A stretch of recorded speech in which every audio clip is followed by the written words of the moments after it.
Cooker விசில மறந்து உணவு வீணாகி போச்சா? இனி அந்த கவலையே வேண்டாம். வழங்குகிறோம் உலகின் முதல் விசில் கவுண்டர் குக்கர், புதிய அல்ட்ரா குரோனோ. அல்ட்ரா என்றால் ஆரோக்கியம். பாகிஸ்தானின் பலுச்சிஸ்தான் மாகாணத்தில் நடந்த பயங்கர குண்டுவெடிப்பில் 30 வீரர்கள் கொன்று குவிக்கப்பட்டது பதற்றத்தை ஏற்படுத்தியுள்ளது.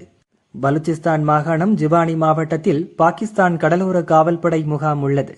இந்த முகாம் மீது வெடிகுண்டுகள் நிரப்பிய லாரியை மோதவிட்டு கூடிய தற்கொலைப்படை தாக்குதல் நடத்தப்பட்டது. லாரி மோதியதும் மொத்த கடலோர காவல்படை முகாமும் வெடித்து சிதறியது. நெருப்பு வானளவு உயர்ந்தது. தாக்குதல் நடத்தியவர்கள் உடல் சிதறி பலியாகினர். முகாமில் இருந்த பாகிஸ்தான் வீரர்கள் 30க்கும் மேற்பட்டோர் கொல்லப்பட்டனர். பலத்த காயங்களுடன் பலர் மீட்கப்பட்டனர். பலரது நிலை கவலைக்கிடமாக இருப்பதால் பலி எண்ணிக்கை அதிகரிக்க வாய்ப்புள்ளது. கொடிய தாக்குதலுக்கு பிஎல்கே எனும் பலூச் விடுதலை ராணுவம் பொறுப்பேற்றது. வெடிகுண்டுகள் நிரப்பிய லாரி மூலம் தற்கொலை படையினர் நடத்திய குண்டுவெடிப்பு வீடியோவையும் பிஎல்கே வெளியிட்டது.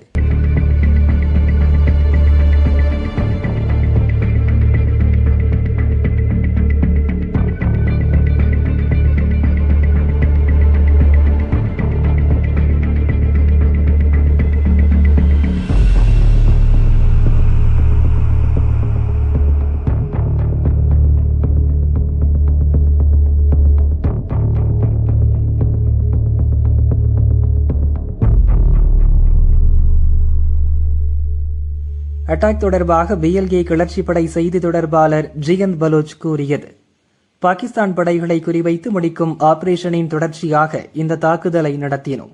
இதை எங்கள் தற்கொலை படை பிரிவைச் சேர்ந்தவர்கள் கச்சிதமாக நடத்தினர்.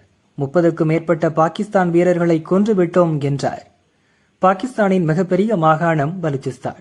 மக்கள் தொகை குறைவு, ஆனால் வளங்கள் ஏராளம். இந்த மாகாண மக்கள் பலரும் தாங்கள் தனி இனத்தைச் சேர்ந்தவர்கள், பாகிஸ்தானியர்கள் அல்ல. எனவே பலுச்சிஸ்தானை தனி நாடாக அறிவிக்க வேண்டும் என்று வலியுறுத்தி வருகின்றனர். இதற்காக பல அமைப்புகளும் போராடுகின்றன. அதில் ஆயுதம் ஏந்தி போராடும் பலுச் விடுதலை ராணுவம் முதன்மையானது. பாகிஸ்தான் பாதுகாப்பு படை வீரர்களை அழிப்பதுதான் இவர்களின் முதல் டார்கெட். எனவேதான் தொடர்ந்து தற்கொலை படை தாக்குதலை நடத்தி வருகின்றனர்.